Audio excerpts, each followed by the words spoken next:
All right. Thank you so much for joining us once again, folks.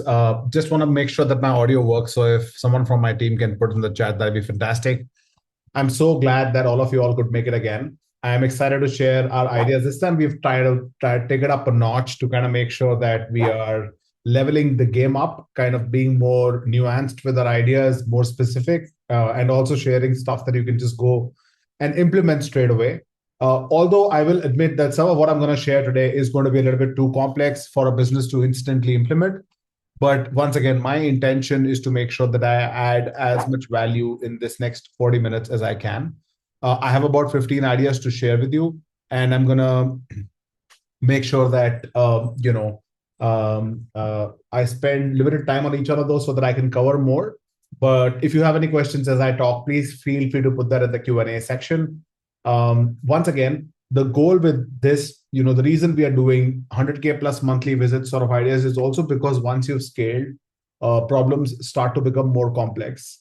What I've also seen is, when we were putting this whole thing together, we've also seen that some of these problems start early on. So if you're a store that's smaller than that, you're welcome as well, because I think you'll be able to address these problems early on, or worst case, be prepared for when you grow and you reach this point. The reason traffic is an important element is because that's where the whole thing begins. If you really think about where conversion rate as a problem essentially originates, it originates when data, or is solvable when data becomes more abundantly available. So you get more traffic, there's more bestsellers, so to say, there are more offers, there are more stakeholders, more people trying to solve for the same problems. You've tried 6 or 7 different agencies, and then because of all of that, the confusion also goes up, right? So there's more data to track, there are more drop-offs, and there are more reasons for people to leave. So generally speaking, we try and solve for all the problems that could exist, but we feel there are top five. These are top five things that matter the most right now in 2026. We are in March. I think the year has been extremely eventful, to say the least, as everybody would agree. But these are the five things that I think in the digital world matter the most. The first is, I feel AI-driven shopping is very, very thin intent. It's delaying buying. People are taking a lot of time to compare stuff they're not making decisions instantly. So that's obviously creating gaps. The second is, ads, heavy ads are kind of flooded across the board. I think you and I feel the same thing when we scroll through our feed. That also brings a lot of people who are deal hunters. They're unqualified. They're just checking it out. They just clicked and so on and so forth. The other thing is, over choice is creating decision fatigue. There's too much to do out there. There's a sensory overload. So of course that's happening. And traffic spikes, are causing the infrastructure to get overloaded. So even if you optimize your site to the maximum possible potential, I think the performance in general is something that is on top of everybody's minds. Even there's a very common data point to track that every 3 seconds your site is faster, your conversion rate goes up by 7%. So that's significant. That's 7% to your top line straight away. So 3% is not, 3 seconds is not much, right? So a simple image optimization, if you just do a good job of auditing your site and eliminating all the large size images, you'd gain conversion rate wise in a significant way. And then, of course, perceived lack of personalization or relevance, which is again a big thing. Personalization is more important also because the primary place that people are shopping, of course, other than you, is Amazon. And so Amazon has a mountain of data on them, hundreds of orders that they have placed across hundreds of categories.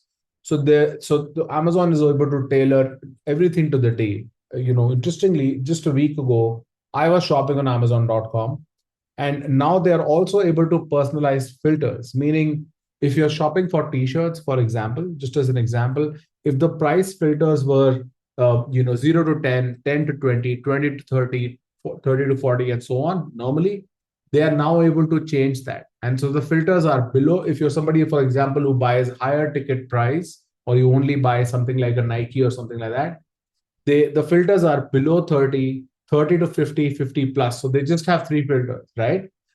They're trying to optimize at that level. And so what that's doing is, when the user comes to your site, it's a step back from that cutting edge e-commerce experience that they're having. They don't know that it's a step back, but it feels like it. And so today we are going to try and eliminate that as a problem. Today we are going to try and get into that. And I'll also try and answer a question that I was asked yet again yesterday, which is what is a good conversion rate for my store? I get asked that question one too many times.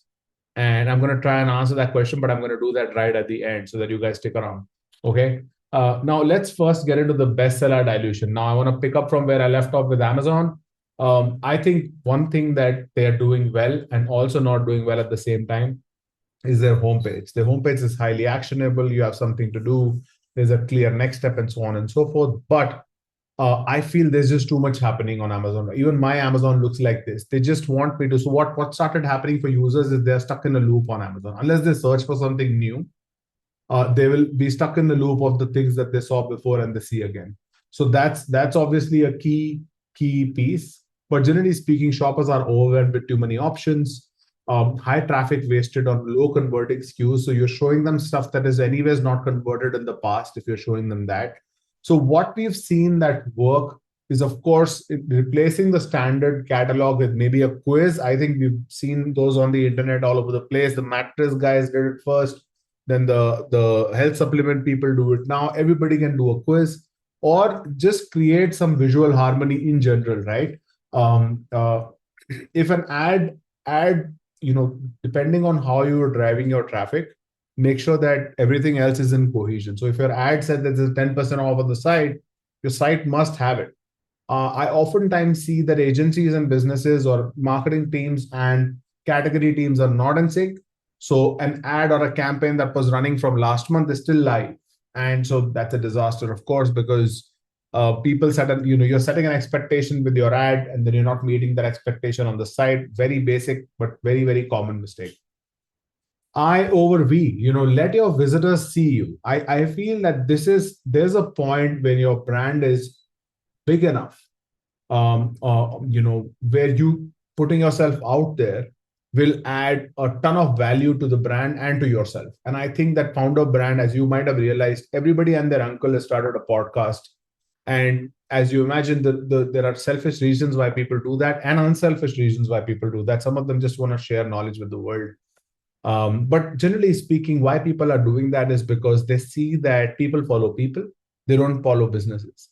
And so instead of talking that language of here is what we do and here is what we stand for, start talking in I terms, right? And that stands out in a big way. For example, one of these really well-known brands, Stanley, did a fantastic job with it, right? The founder is out and about, everybody knows who it is, very active on socials and so on and so forth. So that really helps them.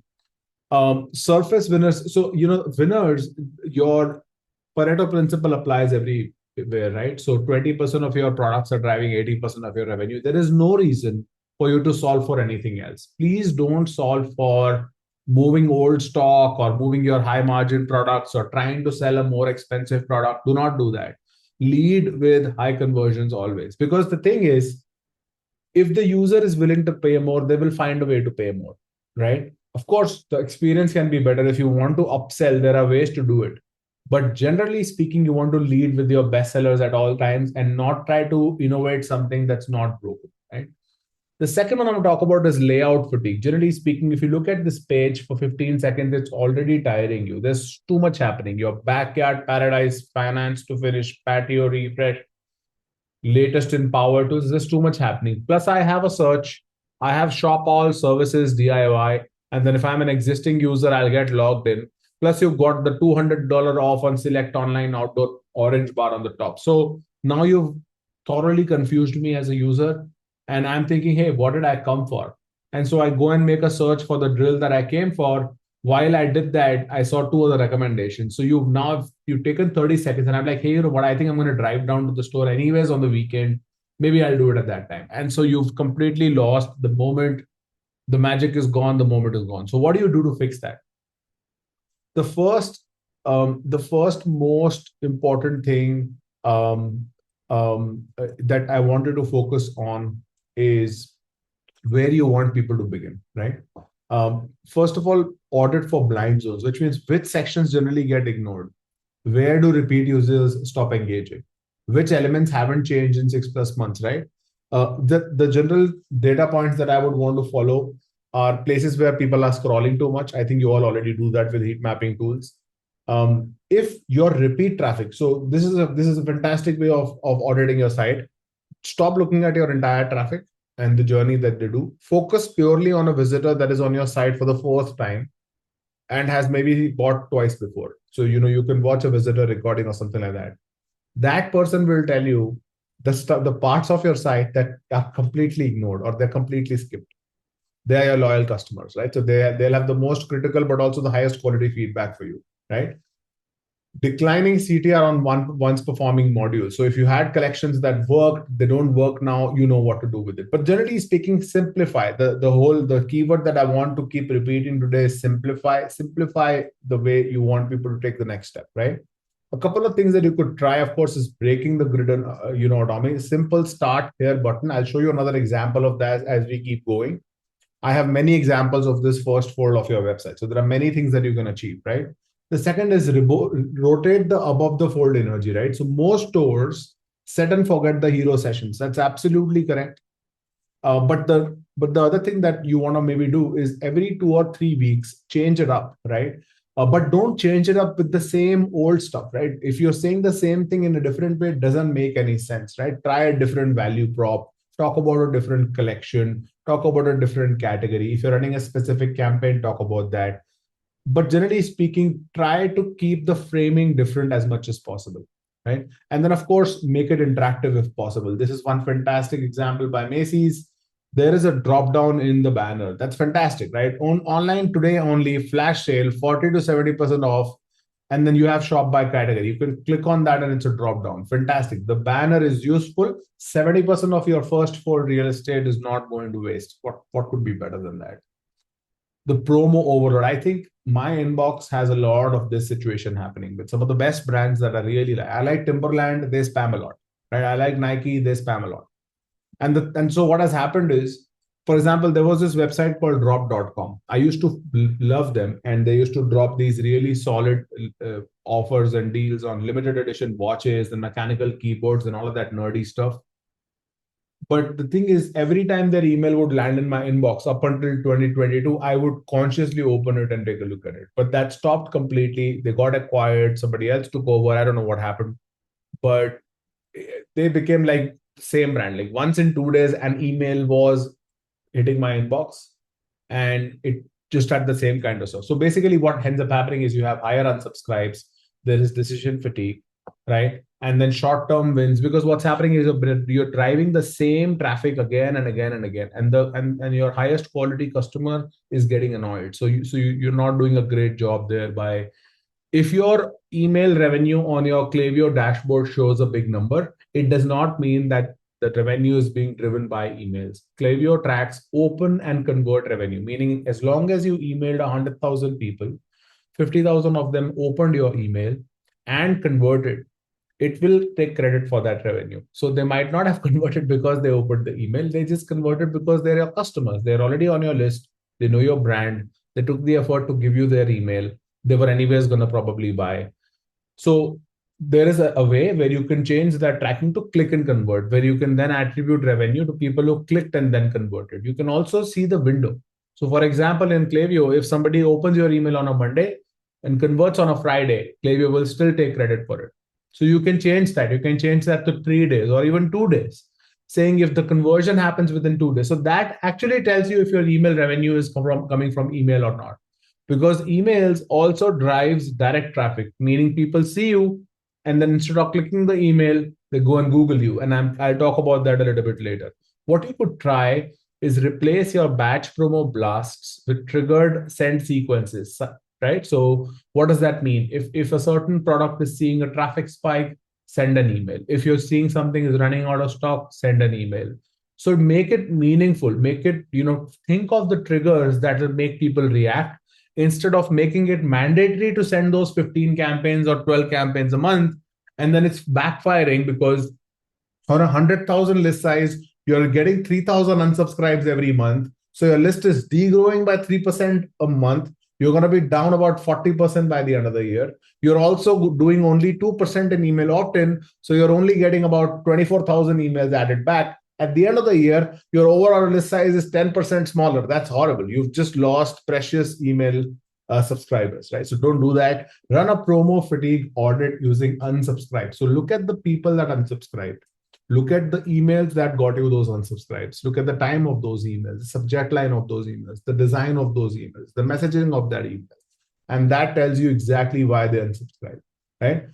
When you have a bank of reviews, use it well. And I'm going to show you 2 or 3 other examples of how to use this as we keep going. But this, of course, put them in your email and naturally do that. And the final one is, I don't know why more people don't do this, but try text-only emails, right? Send an email that say, hey, Jack, Shekhar here. I'm the founder of ConvertCart, and I thought I'll reach out to check what went wrong. You were on our website, you added this and this to the cart, but you left. I'm worried if we did something wrong, because most of the people that add products to cart, at least 80% of them end up buying, but you did it. So what was it that was wrong? If it was nothing and anything felt wrong, I would like to apologize with a 20% off. If there's something wrong, please reply to this email. If you just send that out to everybody who has abandoned a cart over the last 30 days, it will change the game, right? It looks personal. B, it's going to get open. And C, I think, which is the most important thing, is it's very different, right? Nobody else is going to do it. Let's go. The bundle blindness. Now, this is another very big one. I think bundles, I've been recommending this across all of my webinars, and I think there's a little bit of an overkill. It's good to have bundles. I know it makes more money, but A, don't have too many bundles. B, the AOV stays flat if you do bundles, because the thing is, they are the best quality lever to improve your average order value, but they're not necessarily the highest conversion friendly lever. So it's not attack. So you know what I'm saying? So you got to be cautious about what you bundle and how, and also pairing sometimes feel forced. And so that's not nice. So what I'm going to really be quick on this one, because this is not relevant to a lot of the stores, but generally speaking, things that we know have worked for high traffic for stores is, of course, find the bundle breakers, which means high return SKUs, are more likely to be bundled sometimes. And so what happens is that you send a bundle, 60% of the products in the bundle are fantastic. That one thing that isn't nice is going to get the whole thing sent back. So let's be cautious about that. The second is surface frequently bought together instead of forcing it into a bundle, right? So personalize, saying, hey, you bought this, why don't you also get this? Because that's what most people do. And the third one is let them build their own bundle. This is a bit of a heavy lift in terms of building it out, but please do it, because this is the right way to improve your average order value without forcing a bundle on people. And then, of course, you do the whole complete your look routine, etc. But you have to do it well, because a lot of time I see that it's not anchored on a primary product. So in this case, if the blemish recovery mask for Rael is their primary product, that's where you can cross-sell something. You can't cross-sell on face wipes, right? If someone's buying face wipes, you can't be selling them the mask, right? If that makes sense. So that's important to remember. So this correlation is not causation, as they say. You got to make sure that you analyze your order data, understand what people buy together, but also understand if something was bought because the other thing was bought. You know what I'm saying? It's not always going to connect. The dots won't connect. So you have to be cautious. The loyalty misfire. This is a very important one. And I've seen this a lot, even now, where I'm being asked to sign up for loyalty as a first-time visitor on the site. That's ridiculous. I don't even know you. I'm sorry, I'm not that kind of person, right? So you got to make sure that loyalty is something that is pitched to someone who wants to be loyal, right? Or has reasons to be. There is no value exchange. So you've got to do that. Second, you've given them a pop-up to dismiss. So you're starting the journey with a no. That's the worst place to start your journey. And the third is, of course, if cold traffic lands here, sees a pop-up, gets annoyed, if even 1% of it leaves, it's wasted paid traffic. It's wasted money on ads, right? Things that have worked is segment loyalty communications by on-site behavior, right? Focus on, of course, people who have a certain number of points with you if you're doing a point-based loyalty, and so on and so forth. Map your loyalty drop off to specific frequency. So, how many times should they have visited for them to stop, I mean, just generally understand where are people giving up on the loyalty, and also pitch loyalty at the right time. Both of those things. And then, of course, use the first visit traffic to learn about the prospect. So do lightweight surveys, ask them a question, choose your preferences. Are identify your gender, maybe ask them if they are a certain size, so that you can start personalizing the experience, as opposed to, instead of asking, give. That's really what I would say. And then also make it easy. If they do want to get into loyalty and do that, make it visible, let them sign up, show them the benefits, tell them what they get. They get a 10% off in the first purchase, they get a free shipping, they get extended warranty and return. So signing up has to be really rewarding for them to actually do it. Don't just ask them to sign up because you ask them to sign, right? Review overload. Unstructured reviews are as good as inexistent. At the same time, sometimes unstructured reviews are great if you pair them with user generated content and images, because that makes it more authentic. So there's a fine line here, because reviews are kind of getting out of hand. The reason I say that is, ConvertCard, we run about 12,000 experiments a year, and we do this for a living. So what we are seeing is that 100% of the clients that sign up with us are at least 4.8 rated on all of their products. So they don't have any bad products on their website. That cannot be true. And any living human knows that. So your customer that's coming to your site, you can't take them for a ride. What they're going to do if they see that is they're going to go Google about you, or they're going to go search for you on Reddit, or they're going to go on Amazon and search for your product. So A, you lost the customer to Amazon, in the sense that, they would obviously see alternatives and options. B, you lost trust. So be authentic. What you could do is summarize. The first thing is use clustering with your reviews and make it easy. So for example, people who are heavier found these shoes lasted long, for example, right? So now you are saying, hey, that's a good holistic summary of what I should expect from this product, right? If that's personalized for that matter, right? Use review spike patterns to predict and prepare. This is fantastic, right? If there's a sudden spike in reviews, it's an early signal of a virality event. I've seen often that people completely miss these data points, right? If you have a product that is getting you 15 reviews a day, you have the opportunity to double click on that. Get those people to engage with you, reward them to record videos about your product, post it somewhere on social media, tag you repost it, get that cycle started. But if you're not even watching that data, then naturally you won't get that cycle started. So get that cycle started. And of course, review summaries. This is what I said earlier as well.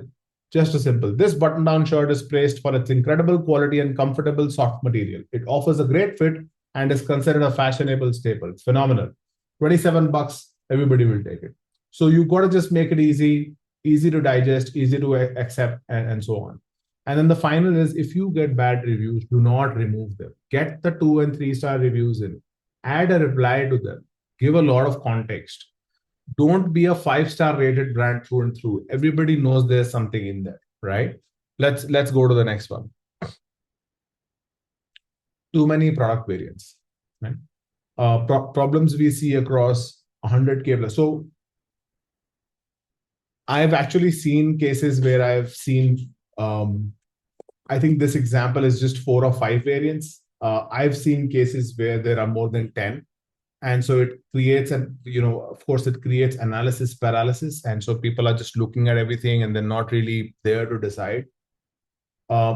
Things that we've seen work: if you have too many variants of your product, just don't do the thumbnails where they can select. Also add actual images of people using the product so that they can actually differentiate between them and then make a decision. Because what happens when you have too many variants is people make a guess decision. They say, hey, this looks okay. And then they'll go and pick it. And then when they receive it, they're like, oh, you know what? I think I should have picked the other one. And they're going to send it back. And then it's going to, so it's cost, it's wasted time, and it's a bad experience. So make it real for them. The second thing is position the variants like an upgrade. So instead of, like, if you have like we work with sites that have 1 SKU, to our largest client is about 6 million SKUs. So that's a big spectrum now. But the thing is, oftentimes for people who have less SKUs, they try and create these bundles, as I said earlier, and they position everything like a different product. So it confuses the hell out of people. And so they say there's a brush duo, there's a brush trio, there's a brush morning, brush evening. And so it's just confusing. Try and pitch it well so that it comes across like an upgrade, and then they can kind of use it, right? Default smartly and aggressively. Start from a recommended state, pre-select most popular variants, use device history to auto-select and highlight, of course, that 80% of the people chose this, do all of those things. And then, of course, lastly, audit it, check it, right? How many decisions before add to cart? Are you having them decide too many things, which variant to pick, what price combination, etc.? Are users comparing or are they guessing? This is what I said earlier. And are we showing options or guiding a choice? So what you have to do is latter, right? Guide them a little bit, tell them what might work for them so that it's a little bit easier for them to make a decision. Filter overload. Now, in my last two webinars, I have emphasized on how there are not enough filters. So if you've attended any of my last two webinars, I hereby change my advice. Okay. The reason I also say that is because I'm seeing a little bit of a filter overload, because what's happening is people are trying to do everything in their power to narrow the customer down to a specific thing. And while that's a very good thing, if you do it in the way you see your categories versus the way the customer sees your categories, it's a whole different thing. For example, I am looking for something that will help with my skin, and I have acne, let's just say. I don't actually, but let's say I have acne. That's the solution I want. Whereas you are looking at skincare, hair care, I don't know, cloth care, etc. as your collections. So I go into skincare. Then you say topical, this and four other categories, sulfate free, paraben free, and all of those stuff. Then I say, okay, I don't want paraben free. Then you say price brackets, men or women. So I'm like, what is happening? And so I start searching, right? And so you're just trying to make things harder for people. So don't get them into decision fatigue.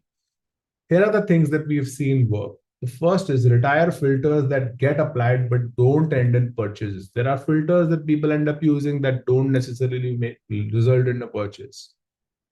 Try getting rid of them completely.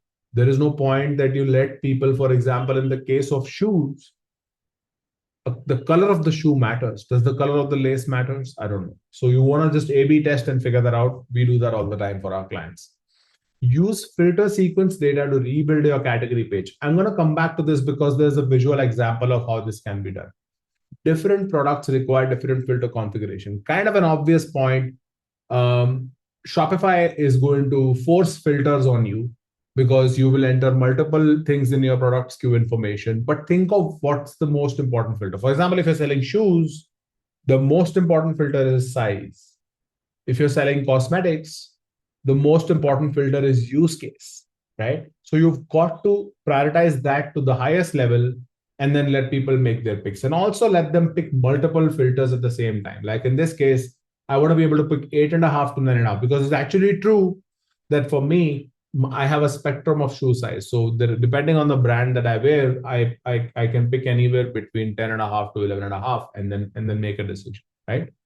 Let's go to the next one. Unhelpful search bar. By the way, if you have any questions, please put in the search bar. I hope I'm making sense so far.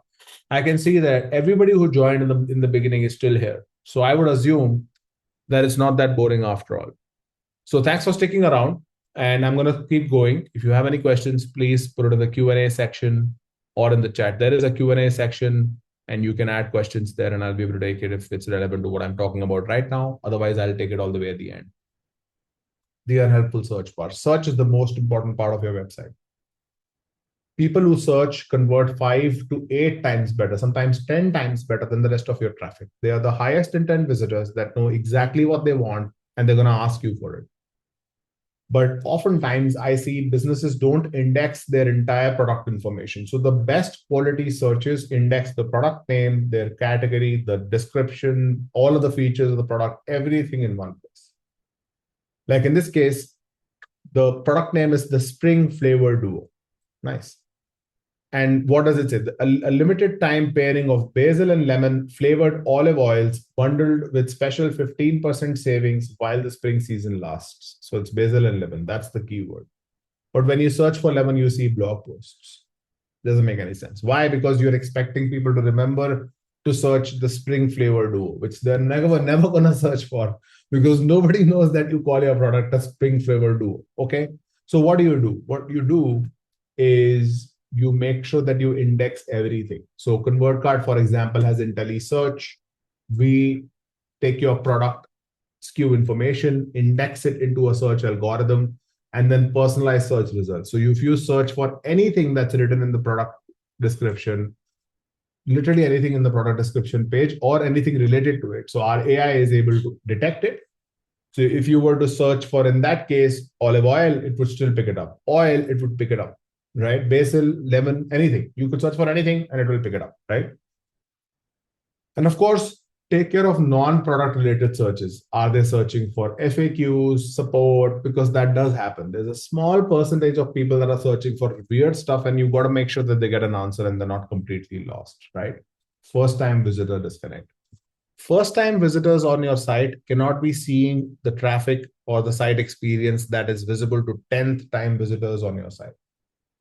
That's very important, right? So you've got to kind of differentiate a little bit. The first thing is, if you're going to ask, this is the subtle way to do it. Gymshark does it well. Are you a new customer? Sign up and get a discount, right? So this is a good point where you could do that. This is different from the loyalty point where I made, because here I'm asking for a sign up, right? That's the first thing. The second thing is, I feel that people don't use the top bar well enough. Pop Sockets does a fantastic job. So what's happening here is free shipping on all orders above $60. Below that, it says our pop swap, right? Our pop tops swap. So if you scroll, if you hover on that, it gives you a bit of a pitch of the product, right? Push the shop. You can see the product in action. This is instant and on the homepage. Everybody that's new to the product that will see this will instantly know what this does. They will know that they have probably seen something like this on a friend's phone. And I think it's genius. So you've got to make sure that your new visitor instantly understands three things. What are you selling? Why are you selling it? How much are you selling it for, right? You want to toss the order around depending on how premium you are. For example, if you're a premium product business, you want to do why, what, and then how much. If you are someone who's like a value product, right? You're selling not too expensive products. Your key value prop is how much bang someone can get for their buck. In that case, you want to do what and how much and then why, right? Because nobody needs to know why you're selling t-shirts. It's kind of obvious. Referral based messaging can be personalized. If I referred you, I want to be able to, if I see my name on the website as I land, that'd be fantastic, right? And then of course you can do AI like guided shopping. What are you looking for today? Is this a gift? Do you have a budget in mind? So shop by budget, so you can just try and narrow people down a little bit at least. The returning customers. So now let's flip the whole thing on the other side. What about people that come back to your site? How can you make it extremely relevant for them to come back, right? The first thing is personalize with intent, which means just don't look at the data. Also look at what their intent is, right? If they bought cold brew beer, how can you make it easy for them to buy again? Are they back for a refill? If you have a loyalty, is there one more purchase that can get them to upgrade? Right? So you've got to make sure that the repeat visitor knows instantly that they're back, and you know instantly that they're back, and there's something of a next step that you're encouraging them to, right? Ask what they're trying to accomplish right now. So I think given your business, you should know what a second time visitor is trying to achieve on your website, or a second time or a prior purchaser or a customer is trying to achieve on it. Are they looking for support? Give them support. Did you sell a product that needs configuration and setup like IKEA? Do they need a manual? Give them a manual. Make life easy, right? Segment returning visitors nicely. Not all returners are the same. You will have browsers, first-time buyers, repeat buyers, high-value customers, and dormant returners, right? You've got to make sure that you slot them separately. And here's the strategy that you can follow for them. You can take a screenshot, or I'll anyway send this document over to you. But generally speaking, that's another important piece that you want to make sure that you do. Navigation. and drop downs. I see that with each passing year, they're getting more and more complex. More collections are getting added, and they're getting more difficult to navigate through. They're also getting more and more less visual. And I also hate the fact that most brands don't understand that they can just put it in the alphabetical order, and that just makes life 100 times easier, right? So I think it's important that you look at your navigation, and or maybe ask your friend who's not seen your website in a while to sit in front of you on a laptop or a phone and ask them to navigate through your site, and just kind of understand what they go through, right? In this case, you've got a quick kind of question that we put in is, how many times do you see new appears? There's 24 things are new. So this is, yeah. Okay, anyways, let's understand what can we fix, things that have worked, right? Cognitive load throttling. This is a lot of words. I'm going to just simplify it. First 3 to 5 seconds, show the first 3 to 4 parts, and then you can show them the next things. For example, in this case, what I would do is I would say, I would put actually the most obvious way of shopping is bedroom, living, bath, kitchen, right? That's the most simple way to do it.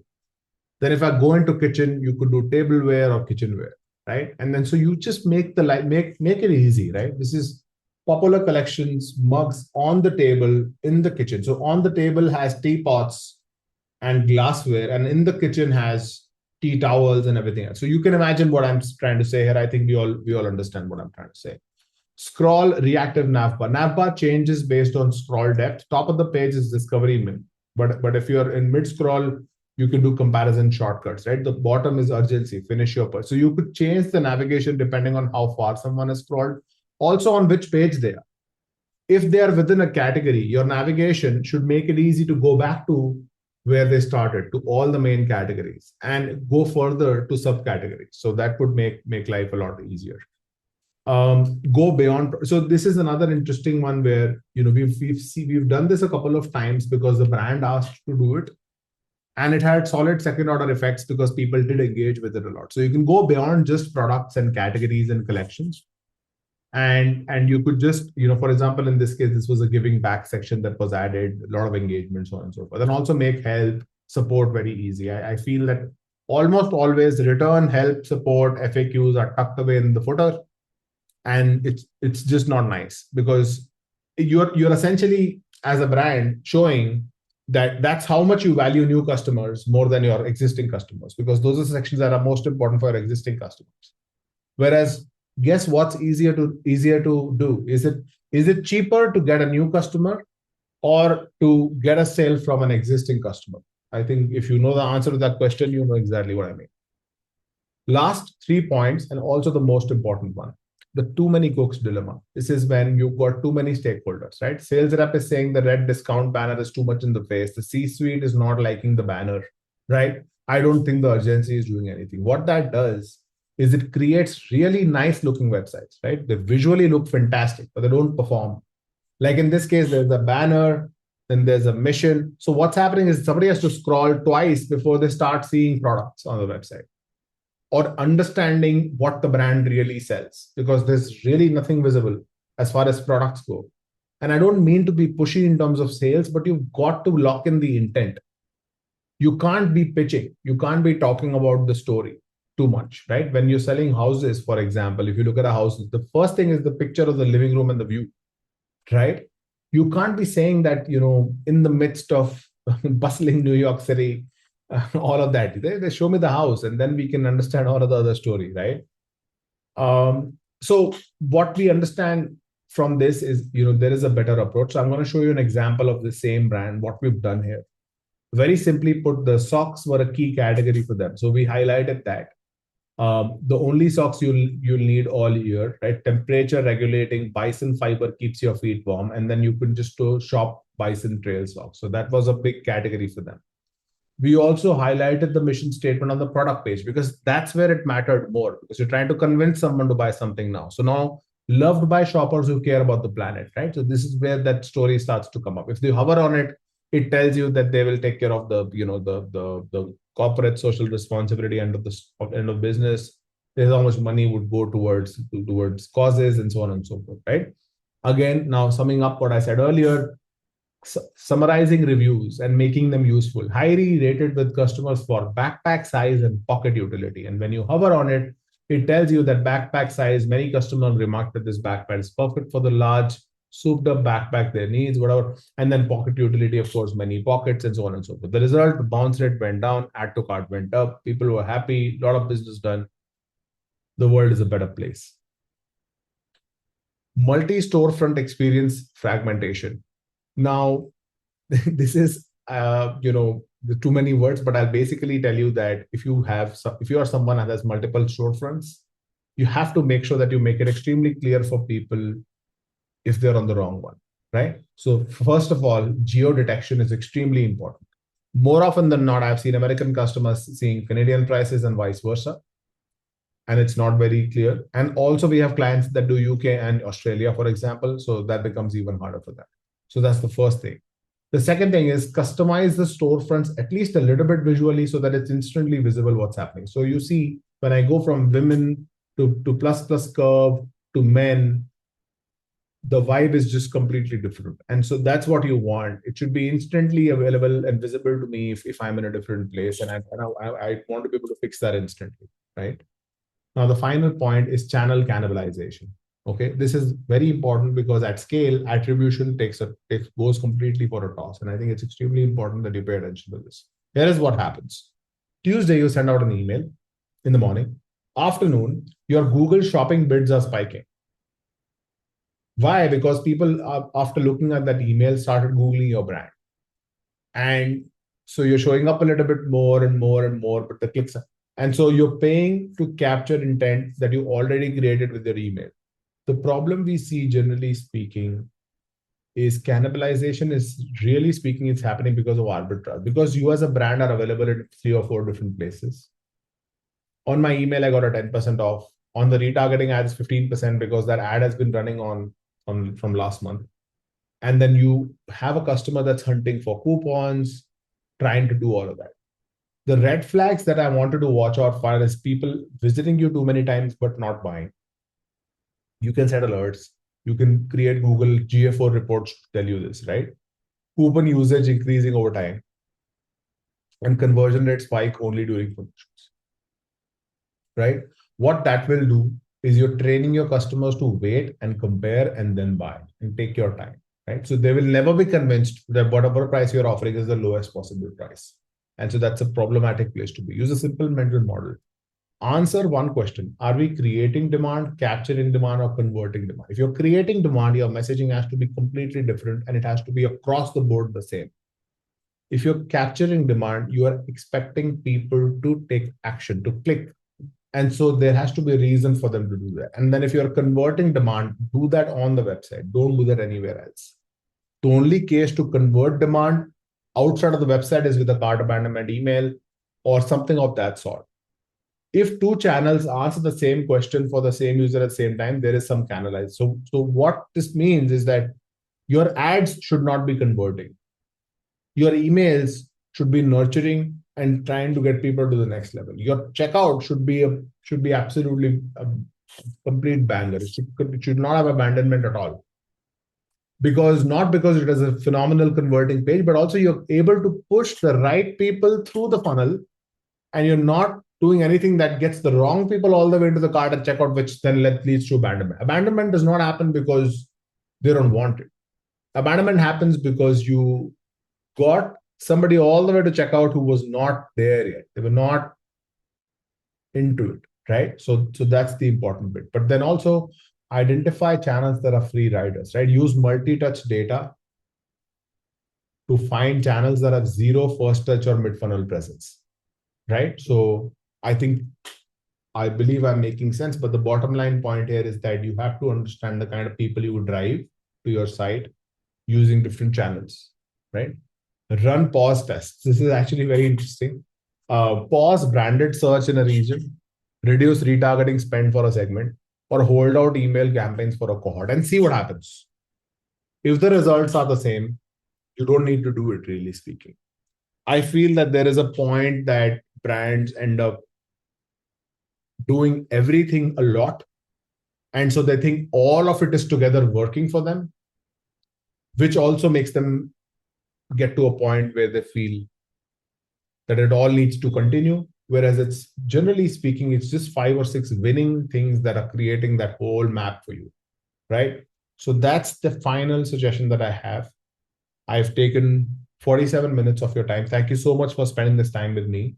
Um, Now I'll answer the question, the gazillion dollar question, which is what is a good conversion rate for a website? A good conversion rate for your website is whatever is the highest possible conversion rate you can achieve, because conversion rate is a lagging metric. It is not a leading metric. For example, in your space, let's say you're selling leather bags. And so there are 10 other people selling leather bags which are selling them at the same price, but there's something that they're doing differently than you, right? Their buckles are different, the brand looks different, the pitch is a little bit different, so on and so forth. Now you're well within your rights to think and ask about, hey, what is this guy's conversion rate? But that guy's conversion rate depends on his product market fit, right? So if they're selling a $500 backpack, you're selling a $450 backpack, on surface you're both the same, but your promises are different. Your advertising is different. Your products are different. The way you package them is different, right? Your websites are different. So the entire mix is what creates the lagging metric, which is your conversion rate. So I've seen two stores in the same space operating with with similar products at similar price ranges, converting entirely differently, right? I want to just, just so that for example, if you open two restaurants on the same street, but one has bistro in their name and the other one has trattoria, you would know the kind of people that would walk into the both of those places. So that also matters. So that's the answer to your question. We've seen everything from 0.2 to 8% conversions, right? So there's a big spectrum. I'm happy to take a look at your website to audit each and every page to understand exactly where you'll lose customers and revenue. We will be emailing you after this. And if you're interested in an audit like that, please let us know. Thank you so much once again for spending this time with us. Have a good one.